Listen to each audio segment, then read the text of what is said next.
Bienvenue dans le débat consacré aux élections législatives, la campagne du second tour qui bat son plein et la France qui est scrutée, littéralement scrutée par ses partenaires européens. L'Allemagne d'Olaf Scholz et l'Espagne de Pedro Sanchez s'inquiètent d'une victoire possible du RN quand l'Italie de Giorgia Meloni se réjouit que la diabolisation ne fonctionne plus. Outre-Manche, le Financial Times met l'accent sur l'échec d'Emmanuel Macron face à l'extrême droite. Les marchés financiers se sont calmés car ils anticipent une majorité relative du RN à l'issue du second tour. Un front républicain s'est dessiné avec plus de 218 désistements de la gauche et de la majorité présidentielle contre le Rassemblement national. Les candidatures ont été déposées avant 18h ce soir. C'était la toute dernière limite. Jordan Bardella a affirmé qu'il n'accepterait pas un poste de Premier ministre seulement s'il a une majorité absolue, mais Marine Le Pen a évoqué ce matin qu'il pourrait accepter de diriger un gouvernement avec des soutiens. Alors comment la victoire du Rassemblement national au premier tour a été perçue en Europe et au-delà? Quel serait l'impact d'une accession au pouvoir du RN sur l'Ukraine ou encore sur les relations de la France avec ses partenaires? Voilà les questions que nous allons poser à nos invités. J'ai le plaisir d'avoir à mes côtés Daniele Zappala. Bonsoir. Bonsoir. Bienvenue à vous. Vous êtes correspondant en France pour Avenire. Merci d'être là. En face de vous, nous avons Ana Navarro Pedro. Bonsoir. Vous êtes correspondante pour la presse portugaise. Bienvenue également dans ce débat. Blanche Léridon est avec nous ce soir. Bonsoir. Vous êtes directrice éditoriale de l'Institut Montaigne et spécialiste des questions démocratiques et institutionnelles. Marc Andevelde est avec nous ce soir. Bonsoir. Vous êtes grand reporter au service enquête de Marianne, auteur de plusieurs livres sur Emmanuel Macron, dont le premier c'est L'ambigu Monsieur Macron. Il est sorti en 2015. On le voit apparaître à l'image. Et puis, plus récemment, L'emprise, la France sous influence. C'est aux éditions du Seuil. Avant de démarrer ce débat, je vous propose de faire une sorte de tour d'horizon des réactions européennes sur le scrutin français. La France affole ses voisins européens. La presse étrangère adresse de cinglantes critiques au président français. On parle d'actes de décès du macronisme. Et pour le quotidien espagnol El Mundo, le résultat du RN est la crête de la vague d'un phénomène européen. Le Rassemblement national n'a jamais été si proche du pouvoir, écrit-on. Le Washington Post s'alarme pour la construction européenne. La France est l'un des membres originels de l'Union européenne, une force motrice. Le RN ne prône plus une sortie de l'Union, mais beaucoup de ses propositions sont en rupture avec les politiques européennes. On s'inquiète aussi qu'une victoire de l'extrême droite ne puisse réduire le soutien à l'Ukraine et rompre la posture européenne face à la Russie. Une méfiance partagée par le Premier ministre polonais. Je n'ai pas besoin de dire à qui que ce soit à quoi ressemblera l'Europe si, dans quelque temps, des personnes favorables à Poutine, des personnes anti-ukrainiennes, des personnes qui rejettent cette démocratie européenne traditionnelle devaient prendre le pouvoir en Europe. Cela commence vraiment à ressembler à un grand danger. Côté russe, les résultats du second tour seront surveillés de près. Bien entendu, nous suivons de très près le déroulement de ces élections et les tendances qui s'étaient dégagées précédemment dans un certain nombre de pays européens, dont la France se confirme. Nous attendrons le second tour, même si les préférences des électeurs français nous paraissent plus ou moins claires. Un barrage républicain fissuré qui inquiète notamment nos voisins espagnols. Je ne considère pas comme acquise la victoire de l'extrême droite. Je garde espoir dans la mobilisation de la gauche française. Des inquiétudes et un suspense qui devraient tenir en haleine les partenaires de la France jusqu'au résultat du second tour, ce dimanche 7 juillet. Ana Navarro, amusant ce dessin. Une balle dans le pied. C'était la dissolution. Toute l'Europe qui regarde effectivement du côté de la France. Alors c'est vrai que c'est Pedro Sanchez, le socialiste espagnol, qui est le premier à parler d'inquiétude. Lui qui d'ailleurs gouverne avec une coalition, c'est assez compliqué pour lui. Mais finalement, il s'attendait à une réaction à gauche. La réaction à gauche s'est produite en France, une sorte de front républicain contre le Rassemblement national. Il semblerait que oui. Il semblerait qu'effectivement l'électorat de gauche qui s'abstenait ces derniers temps se soit mobilisé fortement pour cette élection. Mais d'après les premières études qui commencent à sortir, ce n'était pas que l'électorat de gauche qui s'est mobilisé. Une partie de la majorité aussi. Et je voulais revenir sur ces réactions européennes parce que c'est une des toutes premières fois où on voit des chefs d'État ou des chefs de gouvernement d'autres pays se prononcer d'une façon si catégorique et avec une ingérence tellement grande dans les affaires d'un pays ami, dont la France. Nous, au Portugal, on est resté, j'allais dire, on est resté poli, mais on va dire, on est resté vieille école diplomatique. Donc oui, on n'a pas vraiment entendu le Portugal. On va attendre, non, vous ne l'avez pas mentionné, donc.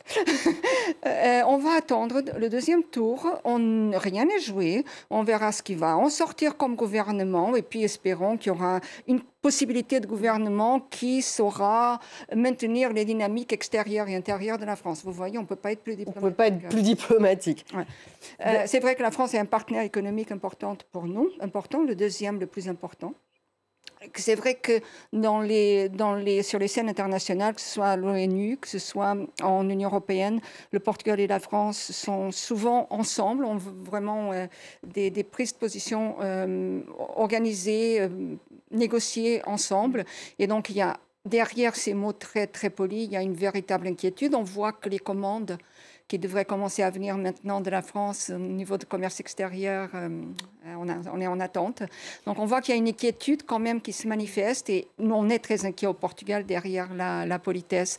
Après, comme a dit le Premier ministre portugais, attendons de voir ce que ça va donner le deuxième tour, parce que les choses ne sont pas aussi tranchées qu'on a eu l'impression. Et non, elles ne sont pas aussi tranchées. Il faut attendre le deuxième tour. Daniele Zappala, alors évidemment, en Italie, on connaît bien les coalitions, et puis surtout Giorgia Meloni. Donc elle, c'est Fratelli d'Italia, c'est l'extrême droite italienne. Elle se réjouit, elle, que la diabolisation ne fonctionne plus. C'est une déclaration qu'elle a faite à la presse italienne. Oui, disons qu'on a assisté au dernier épisode de ces combats d'ego en fait, entre Meloni d'un côté et Macron de l'autre. Voilà, qu'on avait déjà vu depuis quand même un bon moment. Les premiers... Parce que c'est tendu entre eux. Oui, c'est tendu car en fait, Macron a essayé jusqu'à présent de se présenter comme les grands nouveaux moteurs de l'Europe. Là, bien évidemment, il connaît en fait une défaite sanglante. Et Meloni, bien sûr, voudrait se présenter comme le moteur de cette nouvelle Europe populiste décomplexée. D'ailleurs, voilà, en essayant de tisser des alliances dans tous les sens. On a vu en fait également avec le Royaume-Uni, etc. Donc c'est vrai qu'aujourd'hui, autour en tout cas de Giorgia Meloni, d'une partie de la coalition, disons la partie la plus dure, bien évidemment, il y a comme un retour en quelque sorte, presque un défoulement de certains, mais bien évidemment on attend le ballottage car effectivement on a compris que ce n'est pas du tout, comme le disait Anna, en fait du tout déterminé en fait et que les jeux encore sont ouverts. Blanche Léridon, est-ce qu'on peut faire un lien entre finalement Jordan Bardella et Giorgia Meloni, parce qu'un certain nombre de commentateurs le disent. Elle s'est prononcée, Giorgia Meloni, mais elle n'a pas parlé. Elle n'était pas enthousiaste. Non, c'est là où il faut tempérer un petit peu. On parle d'inquiétude. En réalité, il y a une forme d'inquiétude aussi de la part de Meloni. Il faut bien se souvenir que Giorgia Meloni et Marine Le Pen, donc Fratelli d'Italia d'un côté et le Rassemblement national de l'autre, n'appartiennent pas au même groupe politique au sein du Parlement européen et qu'en réalité, les deux femmes sont opposées sur un certain nombre de sujets, à commencer par l'Ukraine et puis aussi sur un certain nombre de sujets économiques. Mélanie étant dans une dynamique beaucoup plus libérale que ne l'est Marine Le Pen. Donc, il y aura une querelle d'ego également. Il pourrait y avoir ce genre de querelle. Et d'ailleurs, on voit toute l'ambivalence de la réaction de Giorgia Meloni, c'est-à-dire qu'elle salue la dédiabolisation d'un vote qui ne serait pas de gauche, sans être très explicite et ouvertement favorable à la percée de Marine Le Pen en France, sachant qu'elle aussi, elle aime bien incarner ce leadership européen de l'extrême droite et que dans la période qu'on est en train de traverser, vous savez, suite aux élections européennes, qu'on a malheureusement trop peu suivies en France après la dissolution du 9 juin, il y a tout un mercato qui se joue et une recomposition des groupes politiques au Parlement européen. Viktor Orban a annoncé qu'il allait lancer un grand groupe de patriotes européens, voilà, où il sera notamment rejoint par le FPÖ autrichien et par l'ANO tchèque. On sait que le PiS polonais, qui appartient au groupe de Giorgia Meloni, le CRE, pourrait être tenté de les rejoindre. Et donc là, Giorgia Meloni se sent un petit peu piégée par cette progression de Marine Le Pen. Donc en réalité, oui, il y a une forme de satisfecit de la part de Giorgia Meloni, mais qui concerne davantage l'affaiblissement d'Emmanuel Macron que la montée en puissance de Marine Le Pen. Marc Anvelde, du côté, allez-y. Rebondir sur la relation entre l'Italie et la France et entre Meloni et l'extrême droite française. Effectivement, l'année dernière, il s'est passé quelque chose qui a un peu échappé aux commentateurs français. C'est que du côté du Front National, enfin du Rassemblement National, comme on dit aujourd'hui, il y a eu une divergence de fond par rapport au dossier européen, italien et même par rapport au dossier international entre Jordan Bardella et Marine Le Pen. Marine Le Pen alliée en Italie à Matteo Salvini, alors que Jordan Bardella a envoyé des signaux vers Giorgia Meloni et vers l'OTAN, vers le camp occidental. Et Marine Le Pen, on pourra revenir un peu plus dessus par la suite, mais Marine Le Pen a même dû faire une interview dans La Repubblica en avril 2023 où elle a réexplicité sa position et sa ligne. Donc elle a dit qu'en gros son allié était Matteo Salvini, qu'elle était le patron de la Ligue, il faut le redire. Elle se revendiquait d'un positionnement gaullien, en tout cas c'est ce qu'elle expliquait dans cette interview de La Repubblica en avril 2023. Et pourquoi ? Parce que Jordan Bardella, en février 2023, avait envoyé plusieurs signaux. On se souvient également au Parlement européen, il avait applaudi Volodymyr Zelensky au Parlement européen. Il avait expliqué dans des interventions en février 2023, Jordan Bardella, que la France avait été parfois naïve à l'égard de Vladimir Poutine. Et donc, il y a un vrai débat international au sein même du Rassemblement national. Et en plus, il y a un thème qu'on n'a pas évoqué, c'est toute la dimension migratoire. Là, clairement, entre d'un côté, en fait, les rassemblements nationaux et de l'autre côté, Meloni, il y a quand même un fossé. Car bien évidemment... Est-ce qu'il y a véritablement un fossé ? Un fossé d'un point de vue, en fait, des perspectives. Meloni, bien sûr, est à la recherche aujourd'hui, quand même, d'une coopération européenne sur ces fronts, alors que, bien évidemment, on le sait très bien, les rassemblements nationaux est dans une posture de fermeture. Et là, ça risque de devenir explosif entre la France et l'Italie, en cas en fait de victoire du Rassemblement national. Alors, est-ce qu'elle se rapproche d'ailleurs davantage d'Ursula von der Leyen que de Marine Le Pen, parce qu'elle est plus dans cette dynamique constructive et elle aussi de notabilisation et de portée au niveau européen. D'ailleurs, on sait qu'elle aimerait briguer des postes importants à la Commission et que là, il y a des tractations qui sont en cours et qu'il va falloir suivre de très près. Mais est-ce que ça voudrait dire que Jordan Bardella pourrait virer à la façon de Giorgia Meloni s'il avait le pouvoir ? Alors là, l'avenir nous le dira. Après, je crois qu'on est sur des systèmes politiques qui sont extrêmement différents. C'est-à-dire que la Ve République, et d'ailleurs c'est très intéressant parce que vous en parlerez infiniment mieux que moi, mais l'Italie de Meloni essaie d'opérer sa transition de régime en présidentialisant un petit peu le pays et donc en se rapprochant du modèle français, là où nous, alors plus dans la pratique du pouvoir que dans la réforme des institutions, on se dirige vers un système qui ressemblerait davantage à un système de coalition à l'européenne. Donc, mais c'est très difficile de les comparer aussi parce que le programme du Rassemblement national ne cesse de revenir en arrière, ne cesse de bégayer un petit peu sur l'ensemble des dimensions, qu'il s'agisse des dimensions économiques, européennes, migratoires. Et donc, on a bien du mal aujourd'hui à en cerner véritablement le périmètre. Et donc, c'est là où c'est compliqué aussi de comparer avec ce que pourrait... avec ce qu'a fait Giorgia Meloni.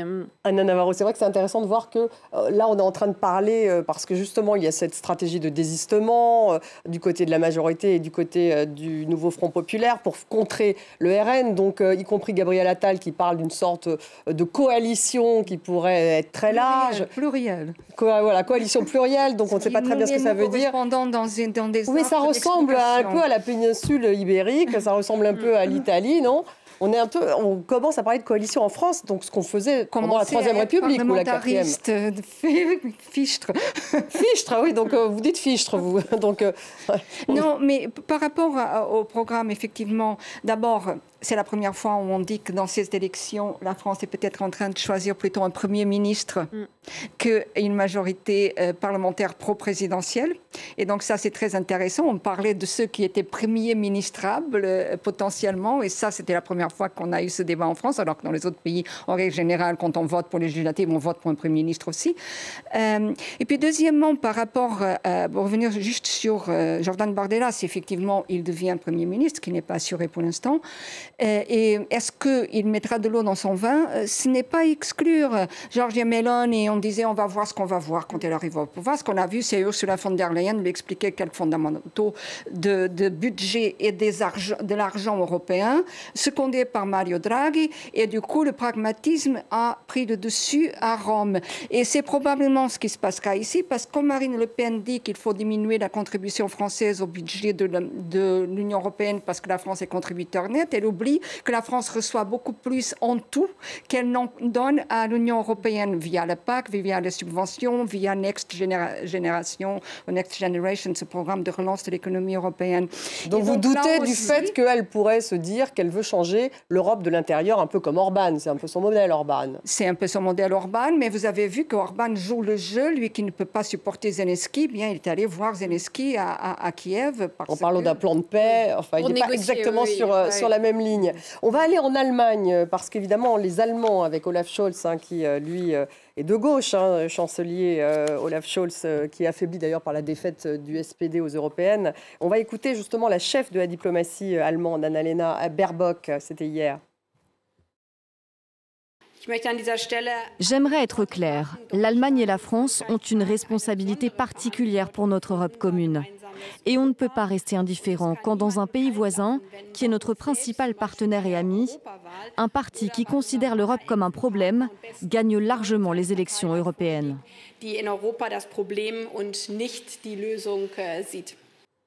Anne Maillet, vous êtes avec nous en direct de Berlin, notre correspondante. La coalition, donc on voit bien que la coalition allemande s'inquiète d'une victoire du RN. Elle s'inquiète d'abord parce qu'il y a ce fameux moteur franco-allemand. On ne dit pas... c'est comme ça qu'on dit quand même, outre-Rhin. Oui, c'est vrai qu'ici à Berlin, personne ne s'attendait à un tel scénario avec une si courte échéance. Et c'est vrai que l'hypothèse d'un futur gouvernement français avec des membres du Rassemblement national est particulièrement inquiétante pour les partis de gouvernement ici en Allemagne, parce que le RN est considéré comme une formation politique profondément germanophobe, en plus d'être eurosceptique. Alors, les responsables gouvernementaux, les ministres, les chanceliers commentent sans trop non plus s'impliquer le résultat de ce premier tour. On sent quand même ici à Berlin qu'on cherche à ne pas s'immiscer dans la campagne d'entre-deux tours, mais c'est vrai que dans les couloirs du Bundestag, du Parlement allemand, on sent véritablement l'angoisse parce que si effectivement un gouvernement RN arrive au pouvoir en France, ce n'est pas seulement le couple franco-allemand ou le moteur franco-allemand qui risquerait d'entrer dans une crise très profonde, mais sur l'Ukraine, sur la défense, sur le climat, tout pourrait être bien plus compliqué. En fait, pour tout vous dire ici, les responsables politiques n'en reviennent toujours pas de ce qui est en train de se passer en France. On sent beaucoup de rancœur à l'égard d'Emmanuel Macron pour avoir convoqué ces élections anticipées. Beaucoup d'incompréhension aussi du côté de la CDU, des conservateurs allemands qui se demandent bien pourquoi une partie de la droite française a rallié le Rassemblement national. Et puis, on a tout simplement peur aussi de perdre son partenaire principal au sein de l'Union européenne. C'est une véritable inquiétude ici en Allemagne. D'ailleurs, on voit bien que Berlin cherche désormais aussi de nouvelles alliances. Aujourd'hui même, hasard du calendrier, des consultations germano-polonaises se sont tenues, les premières après 6 ans de silence radio entre Varsovie et Berlin. Et à l'occasion de cette rencontre, le vice-chancelier, l'écologiste Robert Habeck, a déclaré qu'après les élections en France, c'est d'autant plus important d'être ici aujourd'hui.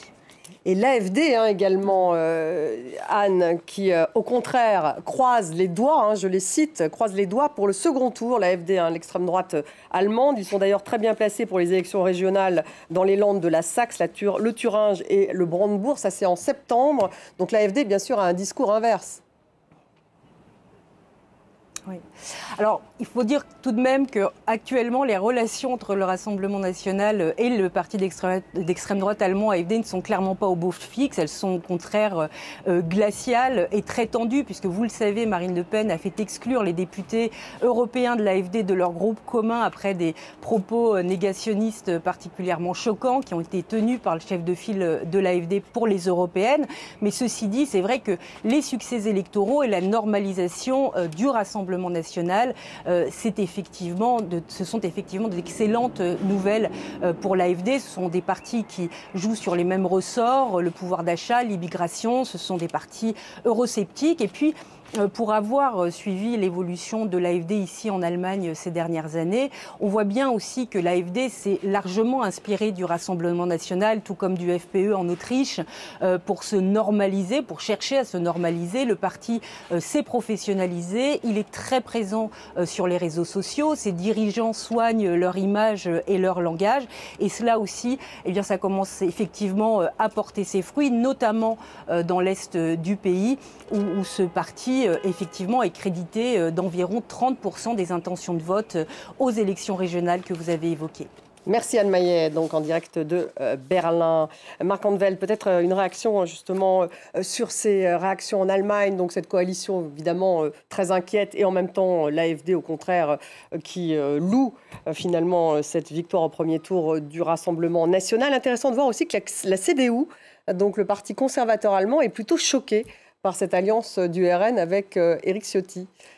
C'est normal, ça ne correspond pas du tout à la tradition des républicains français. Hein. C'était quand même l'héritage des LR, des républicains, c'est quand même l'héritage gaulliste. Donc le cordon sanitaire, normalement, aurait dû être préservé. C'est Jacques Toubon qui l'a rappelé aujourd'hui dans une interview au Monde. Il a expliqué qu'il assistait à la mort de sa famille politique, ancien ministre de la Culture, il assistait à la mort de sa famille politique. Donc là, il y a quand même quelque chose, il y a un élément politique fort en France du côté de la droite française, c'est-à-dire que la droite traditionnelle française est détruite, elle n'existe plus en l'état en réalité. Et ça, par rapport à la CDU en Allemagne, bien évidemment, c'est un choc. Ils n'avaient pas forcément anticipé cette évolution-là. Je voulais revenir sur quelque chose qui a été évoqué, c'est le rapport du Rassemblement national et de Marine Le Pen à l'égard du cadre européen. On est juste après une élection européenne. Et ce qui est notable, c'est que le Rassemblement national multiplie ses axes de campagne, donc contre les étrangers, les immigrés, l'immigration et les minorités en France, mais ne souhaite pas, et ne le dit pas, et ne souhaite pas renverser la table au niveau européen, notamment vis-à-vis du cadre budgétaire. Ils ont expliqué qu'ils allaient reculer sur la question de l'âge de départ à la retraite. Et donc, ils allaient reporter la réforme. Voilà, qu'ils allaient en tout cas... Enfin, ils ont mis de l'eau dans leur vin d'un point de vue économique et social. Depuis, en gros, 2019, 2020, 2022, Marine Le Pen s'est éloignée de ses postures purement Frexit, anti-européenne, et surtout remettant en cause les politiques économiques de l'Union européenne, notamment les néolibérales. Et ça... Pour l'instant, dans le débat français, vu l'aspect la confusion qui a envahi l'espace politique français depuis quelques jours, peu d'opposants pointent cet élément-là. C'est-à-dire que Marine Le Pen et le Rassemblement national, on va dire, montrent patte blanche sur les questions économiques et sociales vis-à-vis du cadre européen. Avec juste une question sur la baisse de la TVA, ça qu'ils maintiennent pour le moment. Oui, à 5,5 effectivement sur les carburants. Oui, non, moi, je voudrais revenir quand même sur les réactions allemandes. C'est très intéressant parce que quand on épluche la presse internationale, c'est vraiment du côté allemand qu'on ressent l'inquiétude la plus forte et qui est une inquiétude de deux ordres en réalité. Il y a l'inquiétude de la contagion parce que évidemment ce qui se passe avec l'AfD pourrait arriver chez eux, et il y a évidemment cette seconde inquiétude qui est celle de l'affaiblissement du couple franco-allemand. Vous l'avez rappelé, la coalition d'Olaf Scholz a elle aussi été très affaiblie au moment de l'élection européenne du 9 juin. Et donc sur les moteurs et l'avenir de l'Union européenne, il y a une préoccupation très, très importante qui est partagée bien sûr dans l'ensemble des capitales européennes, mais qui est très très forte à Berlin et notamment pour les mois qui viennent et cette période un petit peu de 6 mois où tout se redessine sur la nomination des nouveaux commissaires, des nouvelles présidences, des postes clés, ce qu'on appelle les top jobs. Donc là, il y a quelque chose et c'est intéressant parce que quand vous regardez, pour aller un petit peu dans le prolongement de ce que vous disiez à l'instant, on voit que le Rassemblement national a aussi envie de rassurer ses partenaires.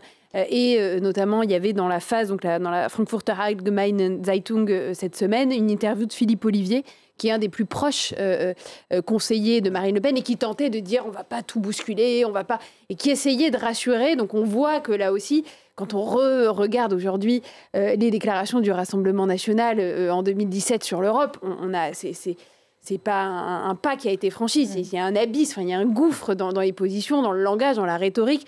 Et du coup, là, on voit que le travail de notabilisation qui a été fait au niveau domestique et français, il y a une tentative aussi de le répliquer au niveau européen pour rassurer ce qui pourrait être les partenaires ou les interlocuteurs de demain. Je voudrais rebondir, en fait, ces verbes rassurer, en Italie, on connaît bien, car on oublie trop souvent qu'il y a des observateurs quand même très spéciaux, très particuliers au niveau international. Ce sont les marchés, ceux qui tiennent vraiment les cordons de la finance internationale. Et là, aujourd'hui, on voit la France quand même converger vers une situation un peu à l'italienne, avec une dette publique qui devient explosive, et du coup, là, en fait, il y a cette triangulaire, si j'ose dire, au niveau européen, entre les trois grands pays fondateurs, la France, l'Allemagne, l'Italie. Pourquoi, en fait, l'Allemagne, effectivement, est très inquiète également, car elle risque, en fait, de rester le seul grand pays, en fait, fondateur, finalement, du côté des frugaux, en tout cas, des bons élèves. Alors, avec une France et une Italie qui, effectivement, pourraient compromettre l'équilibre, en fait, des finances au niveau européen.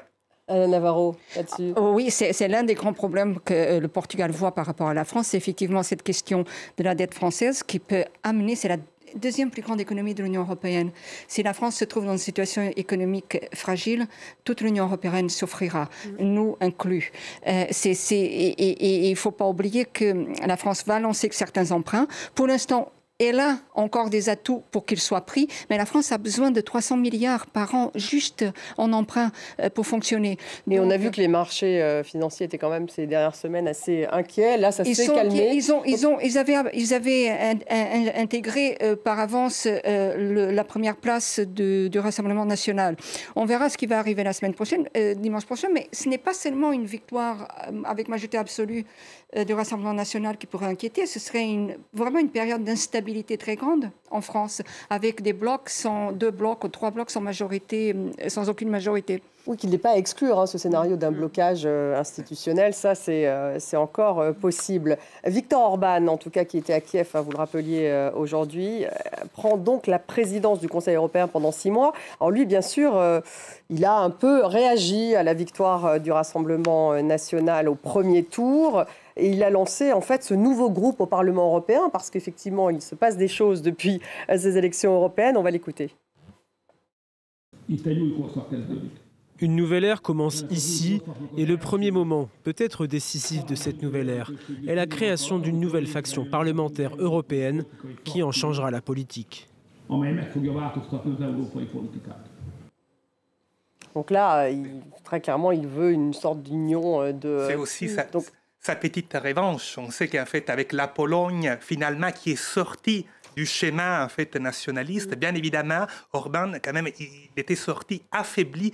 Là, bien sûr, son regard est braqué sur également ce qui se passera à l'automne aux États-Unis, car effectivement, il y a toujours ces rêves en fait d'une vague un peu populiste européenne, mais c'est vrai que récemment, la donnée en fait en Pologne a quand même changé les équilibres. Parce que Donald Tusk, il faut le redire, a gagné contre justement le PiS, le parti conservateur. Donc, il y a un autre Donald que Orban aimerait beaucoup voir gagner. D'ailleurs, c'est intéressant, le slogan qu'a choisi Orban pour sa présidence de l'UE, c'est « Make Europe Great Again ».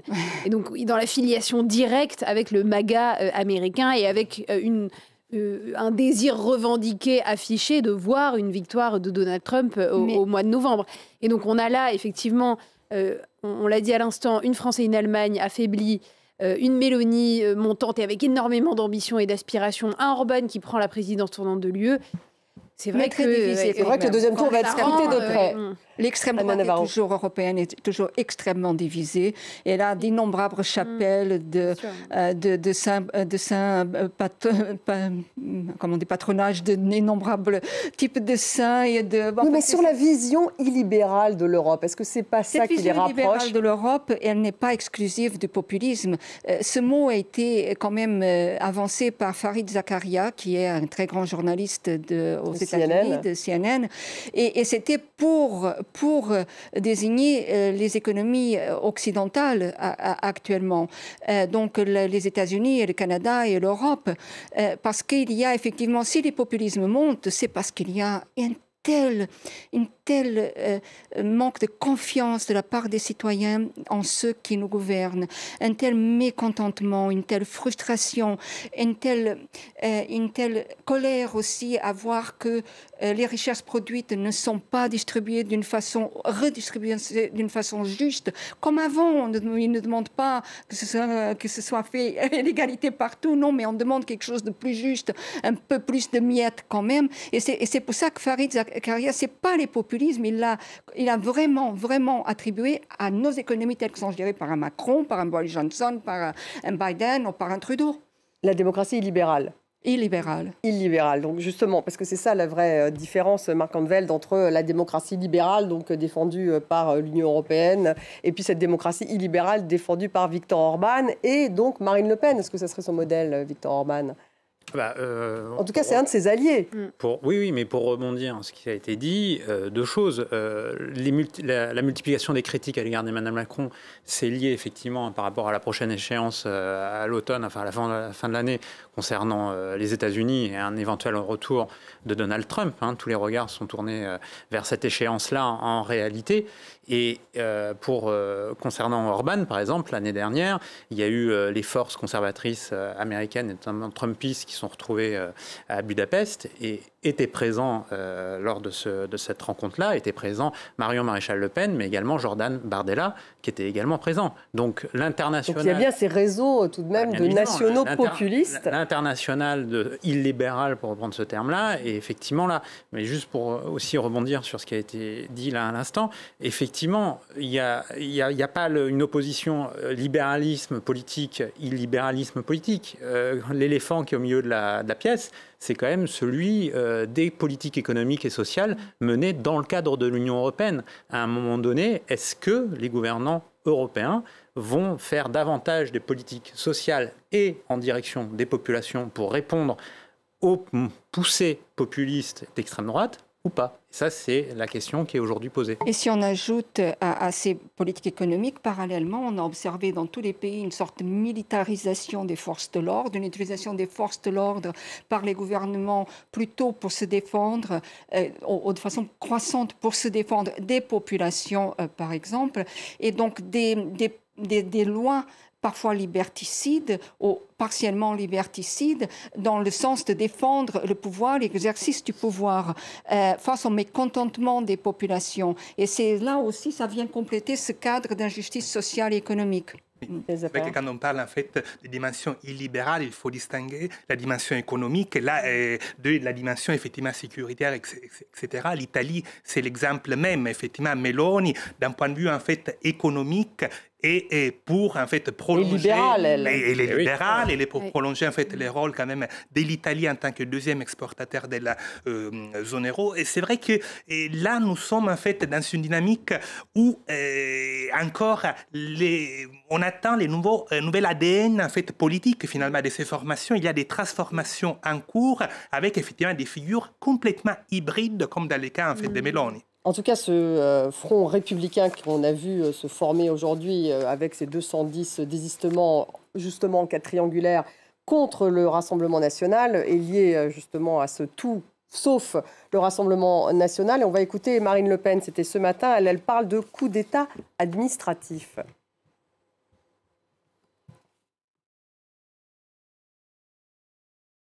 Comment se comportera le président de la République? Moi, quand je lis, encore une fois, qu'il existe des rumeurs comme quoi le président de la République envisagerait demain, c'est-à-dire à 4 jours du second tour, de nommer le directeur général de la police nationale, alors qu'il devait rester jusqu'à la fin des JO, et le directeur de la gendarmerie nationale, c'est-à-dire et des dizaines de préfets et toute une série de gens dont l'objectif serait de bloquer, d'empêcher en réalité Jordan Bardella de gouverner le pays comme il le souhaite, je me dis que c'est une forme de coup d'État administratif.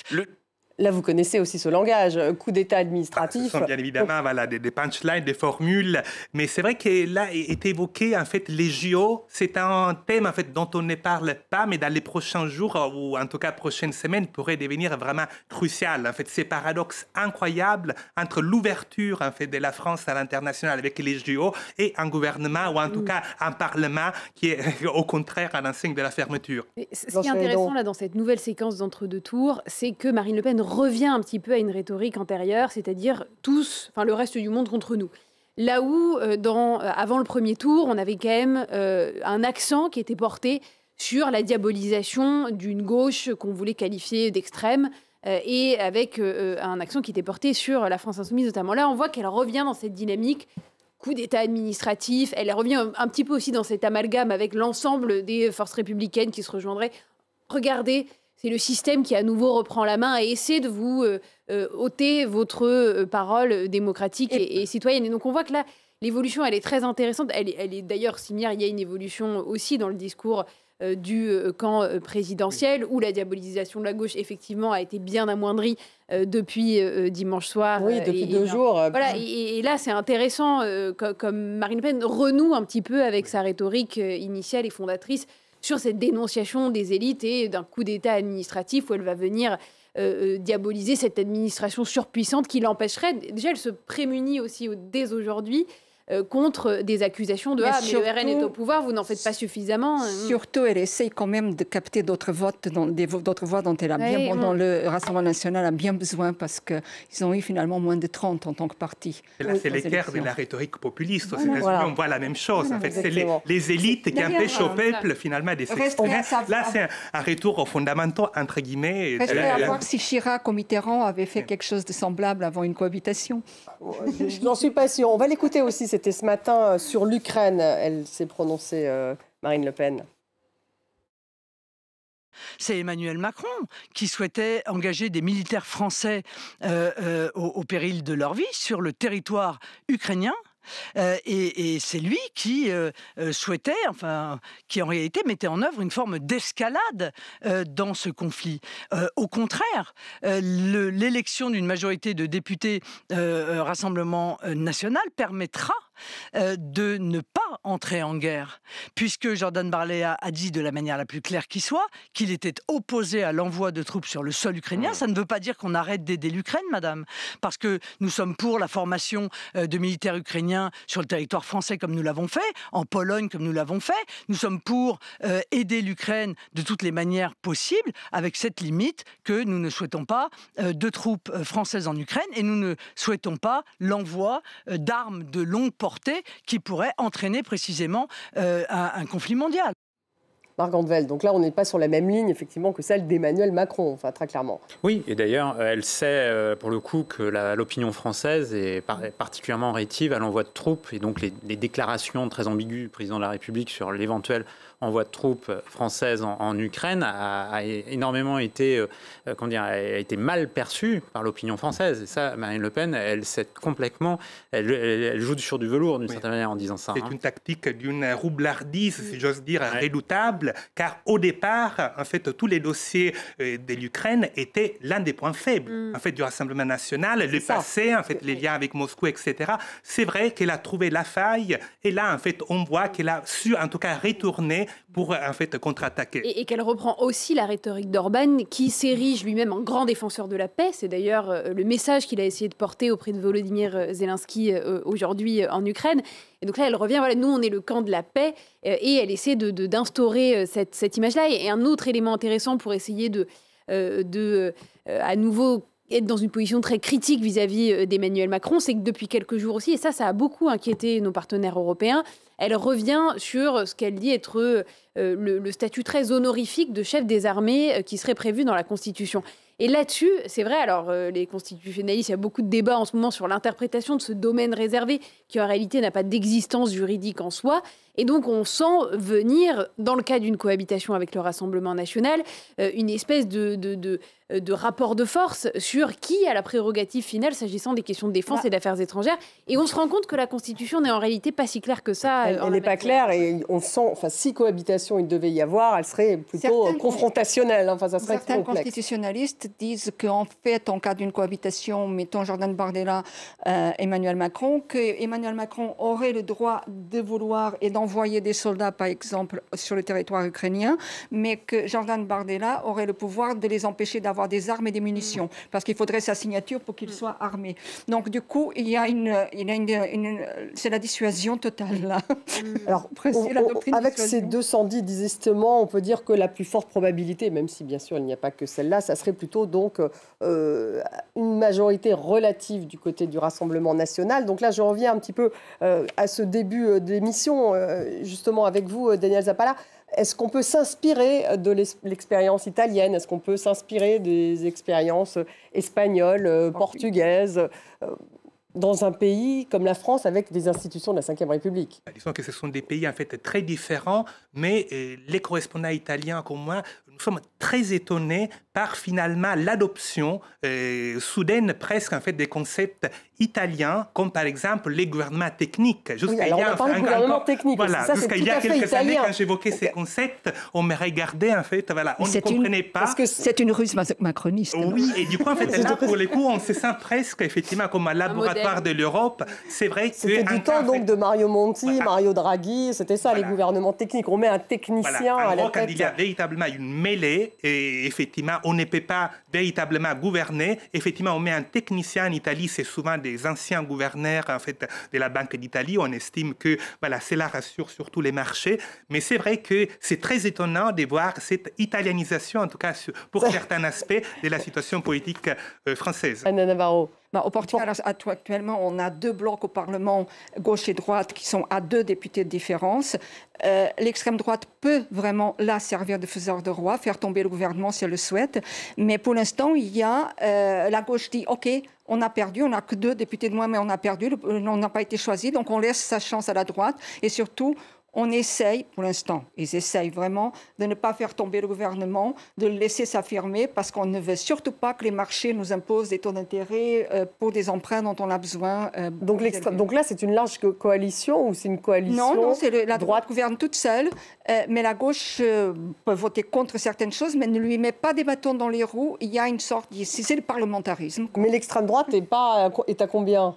Elle est à 50 députés sur 220. Oui, donc ça n'est pas... Parce que là, on parle d'un scénario... De roi. Elle peut être vraiment elle peut être quand même faiseur de roi. Par exemple, si on a 3 blocs en France, ce seront les centristes qui seront faiseurs de roi. En Italie, c'est vrai, on oublie de le dire, il y a quand même une composante européenne. En fait, voilà, ce sont les héritiers de Berlusconi. Aujourd'hui, ils sont en fait dirigés par l'ancien président du Parlement européen, mais c'est Tajani. Et c'est vrai que on dit toujours à cette coalition qui paraît si solide pourrait en fait du jour au lendemain, en cas véritablement fait des gros accros parce qu'il y a 3 composantes quand même très différentes finalement s'écrouler également. Donc oui, donc en France on pourrait avoir une instabilité gouvernementale très forte. Ça c'est un des instabilité chronique effectivement avec un vote de motions de censure à répétition, des gouvernements qui tombent. Mais je crois qu'il faut quand même être très prudent sur l'issue du second tour. C'est-à-dire qu'il y a quand même plusieurs inconnus. Déjà, les consignes de vote, aujourd'hui, on sait qu'elles sont de moins en moins respectées. D'ailleurs, on a même vu que les consignes des états-majors concernant les désistements n'étaient pas respectées. Il faudra regarder dans le détail, mais il y a certains candidats Horizon, par exemple, qui se sont retrouvés face à des LFI et qui ont choisi de se désister, alors même que la consigne nationale était inverse.